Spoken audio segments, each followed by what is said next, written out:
कोई भाषण दिया जाए, तकरीर की जाए। आज से 90 दिन पहले 29 तारीख को अप्रैल, आज ठीक 90 दिन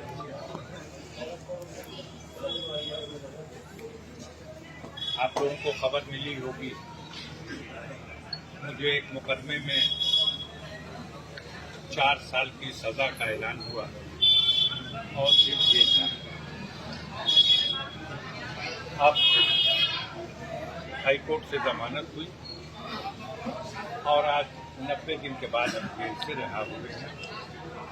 इसमें आप तमाम लोगों की दुआ, गरीबों की बहुत काम आई। जरूर मुश्किल हालात थे हमारे जैसे इंसान के लिए, लेकिन सब्र से काम लिया गया। ये इसके पीछे उनका जो मकसद है, जो बेचैनी है, वो आम आदमी भी समझ रहा है। इस मुल्क को आजाद हुए तकरीबन 77-78 साल हो गए, लेकिन इस मुल्क में महंगाई, भ्रष्टाचार, बेरोजगारी, महिलाओं पर हो रहे अत्याचार, इस सवाल पर कोई बात नहीं होगी। चलिए फिर मुलाकात होगी। हम भी थके हुए हैं, परिवार में भी जाएंगे, फिर अब रहेंगे। कल जुमा भी है, मुहर्रम की 9 तारीख है।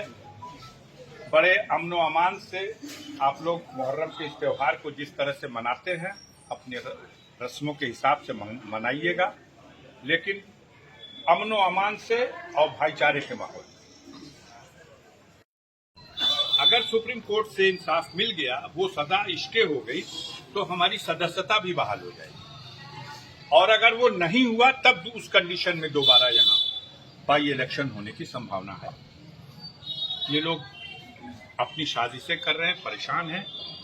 हम इस कस्बे के लोगों के, यहाँ काफी गांव के भी लोग हैं, लेकिन हम इस कस्बे के लोगों के खास तौर से शुक्रगुजार हैं। मेरा दिल जीत लिया इस कस्बे के लोगों ने।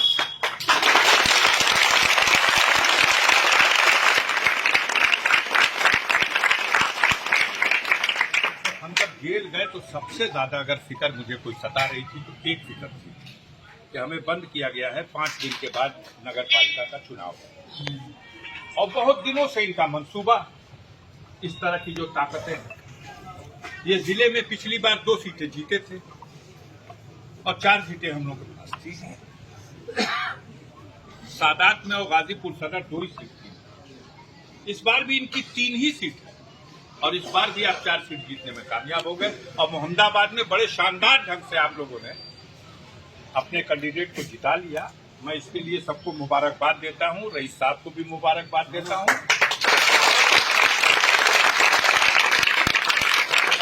लोगों ने सोचा था कि लोग दहशत में हो जाए, डर जाए,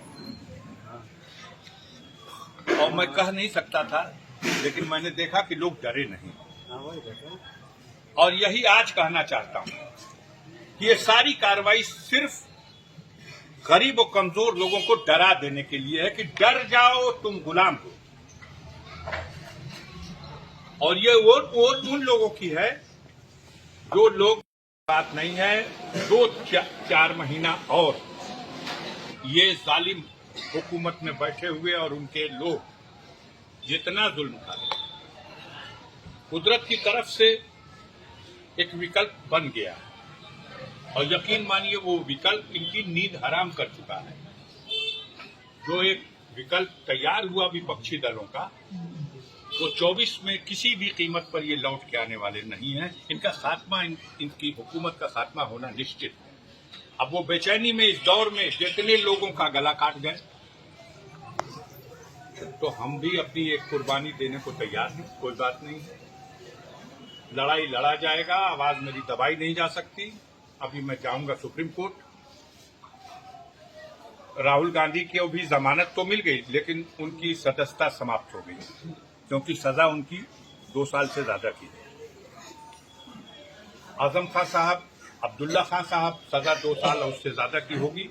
तो सदस्यता भी चली गई और सजा पे जमानत होना एक काम है और सजा स्टे हो जाना दूसरा आर्डर है। तो वो सजा स्टे वाला आर्डर हाई कोर्ट ने नहीं दिया, उसके लिए सुप्रीम कोर्ट हमको भी जाना है। राहुल गांधी गए हुए हैं, उनके 4 तारीख को सुप्रीम कोर्ट में सुनवाई है। अब्दुल्ला खान भी गए हुए हैं, उनके हमारे लिए उनका इस तरह का फैसला, एक तरफ बड़े माफियाओं को बचाने के लिए पूरी हुकूमत लगी हुई है, सारी एजेंसियां लगी हुई हैं, खुले आम जो लोग गवाह हैं उनको झूठे मुकदमों में जेल भेज दिया जा रहा है, और दूसरी तरफ झूठे इल्जाम में लोगों को फंसा कर। ये वो परिवार है जो मुल्क की आजादी के लिए लड़ाई लड़ा, कुर्बानियां दी। ये वो खानदान है जिसने मुल्क की हिफाजत के लिए, मुल्क के निर्माण में, मुल्क की तरक्की में, मुल्क की सियासत में और गरीब आवाम की हिमायत में लगातार काम करते रहे। और आज उसका सिला इस तरह से इल्जाम है कि इनकी इतनी दहशत है कि नाजायज तरीके से ये जनता से अवैध धन वसूलते हैं। इल्जाम है कि हम कमजोर लोगों की जमीन और जायदाद को कब्जा कर लेते हैं। हमने, हमारे बाप दादा ने लोगों को बसाया है, उनके सहारा बने हैं, उनकी मदद की है। हमारे ऊपर उल्टा इल्जाम लगाने वाले वो जो पूरी तरह से गरीबों का गला घोटने वाले लोग। कितनी खुशी थी लोगों में, लेकिन वो 29 तारीख साजिश करने वालों की कामयाबी का दिन था और आज 27 तारीख दुआ करने वालों की कामयाबी का दिन है। उनके मंसूबे नाकाम हुए,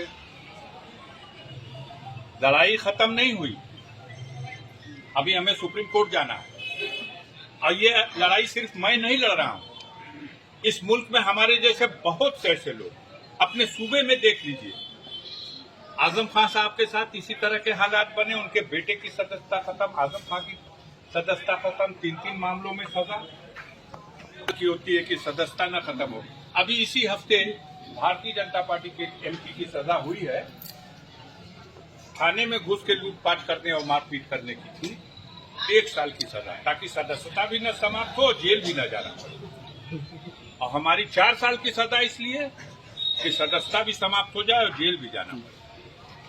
तो ये सब हो रहा है, प्रेशर है, दबाव है, तमाम तरह की चीजें हैं, मैनेज किए गए हैं तरीके। आप लोग भी अखबारों में पढ़ रहे हैं, पूरे मुल्क में वो लोग आज भी गरीब और कमजोर को गुलाम की तरह सर झुका करके जिंदगी जीने के लिए मजबूर देखना चाहते हैं। कुछ ऐसे लोग हैं जो ऐसे सताए हुए लोगों के साथ खड़े हो जाते हैं, उनकी मदद के लिए उनकी आवाज बन जाते हैं। और ऐसे लोगों के साथ इस वक्त जो दबंग किस्म के लोग हैं, जिनके पास धन दौलत की ताकत है, जिनके पास बाहुबल है और जिनके पास हुकूमत के अख्तियारात की नाजायज ताकत है, वो लोग खास तौर से पहचान कर करके ऐसे लोगों को, जिनको देख के गरीबों में, कमजोर लोगों में एक हिम्मत बन रखी है, ऐसे लोगों को किस तरह से बर्बाद कर दिया जाए ताकि गरीब डर जाए। ये सारी कार्रवाई जो हुई वो सिर्फ